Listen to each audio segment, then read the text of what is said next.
নমস্কার, আমি দেবজ্যোতি গাঙ্গুলি। আমি একজন শিক্ষক।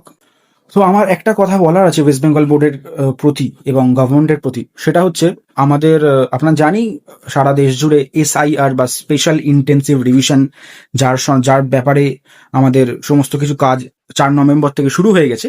তো সেহেতু আমরা যদি দেখি আমাদের যারা স্কুলের টিচার আছেন তাদেরকে কিন্তু বুথ লেভেল অফিসার বা বিএলও হিসাবে বিভিন্ন জায়গায় তাদেরকে যেতে হচ্ছে, বিভিন্ন বুথে বুথে বিভিন্ন বাড়িতে তাদেরকে অ্যাজ আ অফিসার তাদেরকে কিন্তু ইনচার্জ করা হয়েছে।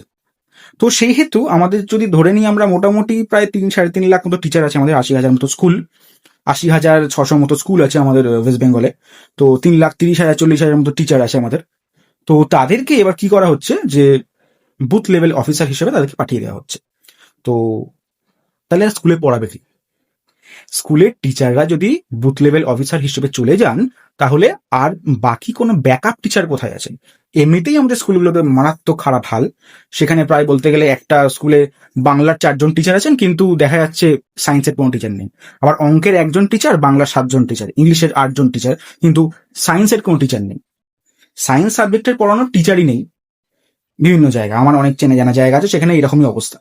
তো এখানে যদি এবার টিচারদেরকে যদি চলে যেতে হয় সরকারি কাজে, তাহলে পড়াবেনটাকে?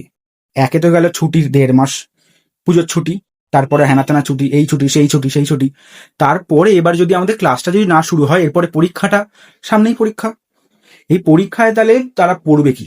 যাদের আমরা মনে করি অনেকেরই ক্ষেত্রেই কিন্তু টিউশন অ্যাফোর্ড করা সম্ভব নয় প্রাইভেটলি। তো তারা তাহলে পড়বেটা কিভাবে?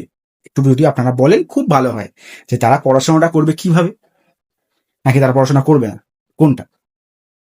আপনারা যদি এই ব্যাপারগুলো করতে শুরু করে দেন, তাহলে বাচ্চারা তাহলে এই বোর্ড থেকে মানে তাদের ইন্টারেস্টটাই চলে যাবে। আর যারা কিছু পারবে না, যাদের কিছু করার ক্ষমতা নেই, তাদেরকে এখানেই পড়ে পড়ে মরতে হয়। 3 মাস পরেই হচ্ছে আমাদের পরীক্ষা, জানুয়ারি ফেব্রুয়ারি মাসে আমাদের হচ্ছে 11-12 পরীক্ষা। তারা 6 মাসের পরীক্ষাটা 3 মাসে দিচ্ছে। কেন দিচ্ছে, কিভাবে দিচ্ছে, কোনো ক্লারিফিকেশন নেই। What is happening here? কি হচ্ছে?